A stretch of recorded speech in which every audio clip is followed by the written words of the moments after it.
If you have low porosity hair, then you're going to want to listen up. I'm going to tell you the two biggest factors these hair care companies get wrong when it comes to our hair and what you should be doing. Before I get into this video, if you're curious about Wonder Curl products, I highly recommend taking the Curly Hair Quiz. It asks you just 4 questions about your hair's porosity, structure, density, and type. From there, you get your tailored product recommendations and hair tips on how you should be caring for your hair. Low porosity hair can feel dry and even brittle because our hair has a harder time absorbing moisture. The reason being our cuticles are more closely compact, so it doesn't lift as easily as our medium and high porosity counterparts. This is both good and bad. On the one hand, it is protecting our hair from becoming weak, but it's bad because our hair needs some level of moisture to maintain its elasticity. Here is the first thing that hair care companies get wrong. They will tell you that you need to use hydrating or moisturizing shampoos. Remember I said that with low porosity hair, the cuticle doesn't lift, which is why it's harder to get moisture into our hair.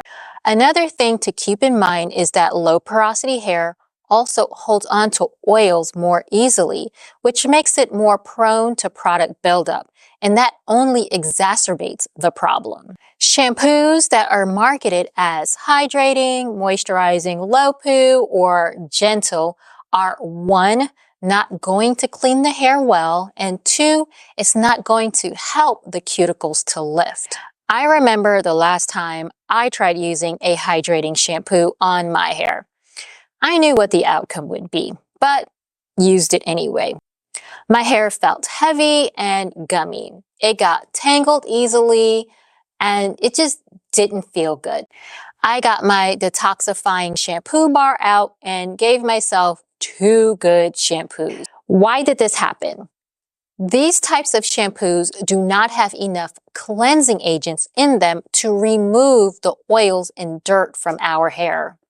And if you're consistently using them to wash your hair, then you're only going to get product buildup, essentially making your hair even more low porosity.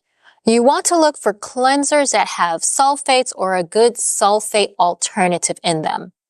These cleansing agents bind to the dirt and oil to rinse them away from our hair.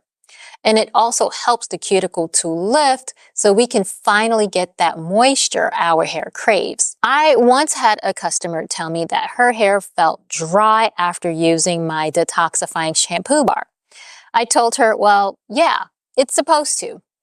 We have been so conditioned, pun intended, to believe our hair needs to feel soft in order to be hydrated.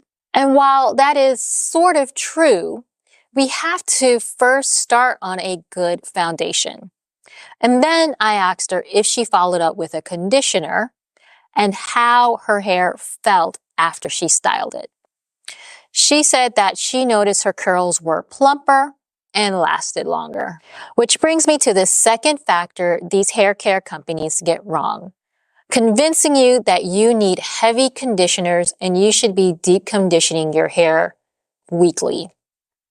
While there is certainly a place for heavy conditioners and deep conditioning, low porosity hair doesn't need this. In fact, it's not good for our hair at all. Again, going back to the cuticle lifting to absorb moisture. If you use a heavy conditioner on your low porosity hair, then the cuticle will smooth. You're thinking, but yeah, that's what I want. Not so fast, my curly hair viewer. Doing that will now make it difficult for your styling products. They will just sit on top of your hair and not be absorbed. Low porosity hair isn't damaged. It's actually a sign of healthy hair. Heavy conditioner should be used on hair that has damaged cuticles to fill in any holes. For our hair, we should be using lightweight conditioners, something that will coat the strands to soften them and help with the detangling, such as my Hydrate and Renew. But something heavier like the Restoring Hair treatment wouldn't be necessary as a regular conditioner on our hair. What I have learned about low porosity hair is that the goal is to get moisture into our hair, and that happens first in the shampoo bowl. Stick with cleansing shampoos and use lightweight conditioners. I know this goes contrary to everything we've been told over the years, but I have seen a huge difference in my hair, and so have so many others who have taken this advice. So what do you think? Would your low porosity hair embrace this wash day routine? Are you going to give away those hydrating shampoos and start cleansing? Let me know in the comments below, and be sure to visit wondercurl.com to learn more about the products.